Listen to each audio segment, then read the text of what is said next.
Hi, welcome back to Kolsky Drones. Today we've got the SG900S, a brush GPS drone. Hi, welcome back to Kolsky Drones. So today we've got the SG900S. So this is a GPS drone by a company called ZZZ. Last week you'll have saw that I had a video up showing this was coming this week on my channel. I'm quite excited to get this, even though the bad luck I've been having with these little brushed GPS drones. So let's see if this one's any better. So to start off, you get the drone itself, the controller, which I'll discuss in a minute, and then you get two chargers. This white one is actually to charge the controller. So the controller doesn't need batteries, it's rechargeable, which is a massive plus. You must use the white charger because it's a lower voltage than this charger, because the charger that comes in the bag with these two spare props is for charging the battery. Now this battery is not at one cell, it's a 2S battery, so it's 7.4 volts, so it needs this cable to charge it. It is USB, it takes around an hour and 20 minutes to charge, and it's 1100 milliamp hours. So that's why you get the two cables, and if you buy one of these, make sure you don't mix them up, because this will not charge it. This will not charge that battery, it just won't turn on. So let's have a quick look at what you get. So this is so the battery goes in here underneath. It looks like it's got an SD card slot here. Unfortunately it hasn't. This records to your mobile device. It is a downside, but it's one of those things. Unfortunately there's not a lot we can do about it. It doesn't have an SD card. I don't particularly like the ones that record to your phone, but time will tell, and the proof will be in the pudding. The battery goes, if you look at the little ledge there, that goes in the back, and then you click it into place. To take it out, it's got these two little pullbacks, which are really nice, so very reminiscent of something DJI might do, and then you pull the battery out. Let's turn the controller off. Let's just have a quick look at the controller. So this is your controller. As I say, it is rechargeable, so it's looking for a signal. So the red light tells me it's looking for a signal for a craft, and these three are your charge indicators, so 33%, 66%, 100% full. On the front you've got some buttons. You've got here, you have a speed button, so that's your rates. That is your return to home. That is your video button, and that one is for your camera. And on the back you've got four more buttons. These two at this side appear to do nothing. This button here is 3D flips, and this button here, sorry if you can see that very well, so this button here is 3D flips, and this button there is for your take off and land. It has nice fake antennas on the back. Now, I don't know whether they are fake antennas or a stand. I thought they were fake antennas at first, but the more I look at it, the more I think it might just be a stand. Anyway, your phone goes in the top, and these all fold down quite small and neat. I actually like the controller. It feels quite light. It's very plasticky, but I love the way the phone goes in. It holds it nice, and you can angle these, so it doesn't matter if your phone's a bit wider. These angle the back, which is really nice. Much better than some of the ones I've used recently. So hold the button down on the drone and wait for it to connect.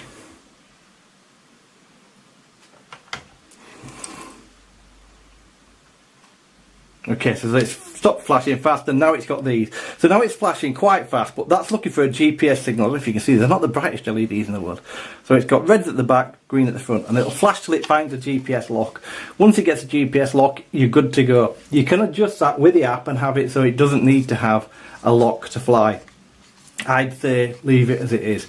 So it weighs 225 grams, so it is under the magic 250 gram mark. It's not very heavy, and the plastic feels quite cheap. It's very reminiscent in design of the Visuo, so as you see, you just fold it down and then it folds back out, and it locks into place by these little interference captures there. So there's no switches or buttons you have to press in to lock it up and down, which I like. The camera is manually controlled by your hand. That's all you can do, is nothing by the app, and you just set it before you set off. That's as high as it goes, and that's as low as it goes. So as I say, I'm disappointed with the fact it's not got a SD card, but what it is what it is. It has obviously 4 brushed motors that are gear driven. and it's good for about 10 minutes flight time on the included battery, which isn't that bad. Now hopefully this is going to have a bit more lift about it for the fact it's running on 2 cells than the ones I've been reviewing, especially the one I did last week, which is horrible, is only on 1 cell. So with the controller, it's simply a matter of fact of sticks in to arm your motors and then take off, and then you hit your take off button, and then if you go stick down that way and stick up that way, it will let you calibrate the compass. The compass is a simple matter of 3 times spinning, camera down, 3 again. The lights will all go back to the state they're in at the minute, or solid if you've got GPS, and you're ready to fly. So let's have a quick look at the app. So you need to just connect it quickly to my Wi-Fi. I should have done this earlier, but I didn't. So it's connected to my Wi-Fi.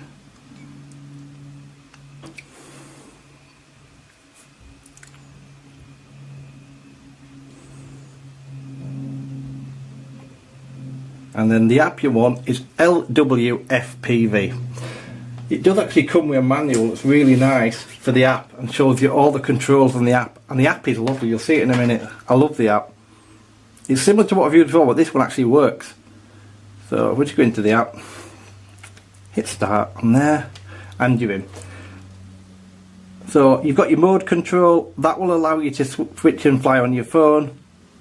You've got your return to home, your lock button, your take off and land, your virtual reality mode, if you've got some goggles, video, camera, and view your pictures. And then up here you've got your altitude, your speed, your positional, your amount of GPS satellites and where you are, but also a really nice battery meter that actually tells you in percent what it's got in. The one I did last week just had a little gauge that lit up green that didn't work at all, and this does actually work. And then you got maps which actually work again, so these are nice little features. So what I did was I've already set this up. I haven't flown it, so I've already recorded. All I've done is record something with it held in my hand.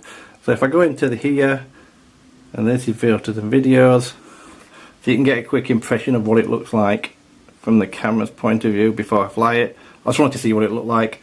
As you can see, I'll have a box down here with an insert of another video I've done, so you can see it a bit better. And again, this hasn't been flying, so all you're watching is me with my very shaky hand holding it in my hand to see what the image quality looks like and how many frames it dropped. It doesn't actually look that bad. It's not the best in the world, but it doesn't look that bad. So that's the app. So overall, I do actually like what it looks like, what it is. I prefer if it had an SD card, but the big proof of course is going to be in what this thing flies like. It'll live or die by how it flies now. The camera, as I keep saying, on these drones is an optional extra to me. I don't care whether it works that well or not. But it has to be able to fly, because if it flies I can stick a Mobius or something else on the top of it and get some decent-ish footage. The one I tested last week was horrible. If this thing flies, then all well and good, I can live with the app. It costs about, I think it's for 78 quid. So for the money, I know what to expect. There's a lot of things I'm happy with. I'm happy with the rechargeable controller. I like the controller, I like the way it feels in my hand. It's nicely finished off. It is cheap and it is plastic, as is the drone, but at least the drone seems to do, I've actually got GPS lock in here, so the drone seems to do everything it needs to do so far. Let's see what it flies like. Let's see how good it is in the air, how stable it is, and we'll take it from there. So thanks very much for watching. I'll have part 2 up hopefully at the end of this week, where you can see the flight footage and get my overall conclusion on it.